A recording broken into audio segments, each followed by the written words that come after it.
Okay, so all we're doing right now is what's called rolling rafters. Okay, we're gonna try to feel the rafters with the chainsaw. I'm gonna give you the best advice you ever get for this. Turn the saw at a 90 degrees, okay? So if he turns the saw at a 90 degrees, say this is my rafter, he's coming to it, how much saw is hitting it?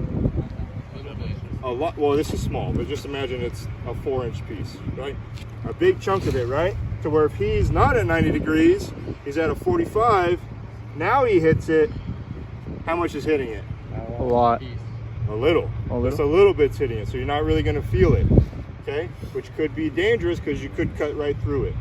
All right, so don't be confused by it, right? If it's at a 45, it's going to cut more, okay? If it's at a 90, it's not going to cut as much, okay? It kind of slaps into it versus the 45. That's why we have you guys enter at a 45, right? Because it's gonna cut better. If you go in like at a 90, it'll kind of bounce around like that, okay? In at a 45. straight to a 90. Straight to a 90, okay? Sure. Because that big amount of contact is gonna cost less cuts, which is gonna leave just that burn mark, right? Versus the big chunk that you'll take out of it. Keep it up how you would.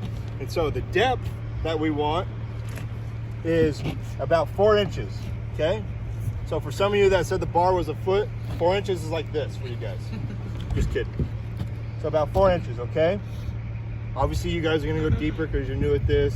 Just try not to go, if you see you're up to the steel label, you're probably too freaking deep, okay?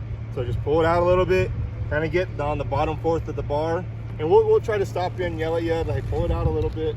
Because in reality, if you're on an attic fire and you have crews working near or in the attic and you dip your saw in to relieve all that smoke out, what could happen? You can potentially hit them in the head, right? Or if you go too deep on a commercial building, you could hit sprinkler piping, wiring, lighting, whatever. So the less we put in, the less chance we have of messing up the saw. And you'll feel it better. The deeper you are, the less you're gonna feel that rafter. When you get to it and you're only in 4 inches, you're gonna feel it. And you'll know you need to roll over. So that's okay. Deeper, you'll blow. We really only need one saw per group. Go grab me a different saw.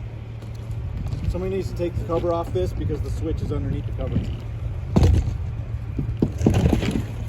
Thank you. Okay, you want to go? Do one? Cutting that, or just cut into your foot first. Oh yeah. So when he's cutting, we cut in line, okay? So this is my guide, right? I want to be just like this. I don't want to be like this, like he just was, because all I'm doing is I'm cutting with my foot. And I guarantee you guys will do this week, which we're gonna try to watch it and make sure it doesn't happen, right? Because you're so focused on the cutting part, and this is more stable for you, that you're gonna forget about it, okay? So just try to be cognizant of keeping your feet in line or even your back foot behind your other foot, okay? All the pressure should be on your front foot, whatever foot that is, whatever way you're cutting, okay? Just be in a nice athletic stance, stable stance, not like this, not like this, not like this, with the ass out hug. No, it's nice, stable, you know, bend at the knees, nice straight back, because once we get BAs on and start doing this, you could potentially hurt your back, especially as you get old, like Ryan and I and Wayne actually, or Instructor Thompson, was able to retire without injury like that, so. Remember, shuffle step, keep it up midline, none of this. Guys do that a lot, remember? Don't do that. I don't even know what to call that. We have to come up with a name for that. Yeah. But I see this every academy. Footloose? Like a dance. Breakfast Club? I don't know what that is. So you're gonna trip. It's a right foot creep, dude. There you go. I like that. I'm in. Okay. Any questions? Yes, sir. Again, number one, safety is our number one priority. If you guys are dicking around, we're not paying attention to the safety aspect, especially after we told you once or twice, we're gonna ask you to get off the roof, okay? Simple as that. Last thing we wanna do is have you get hurt or hurt one of us, and now there's major paperwork, whatever, okay? It's not really just paperwork part, but it's really injuring you guys, okay? Like I said, this is a loaded gun, okay?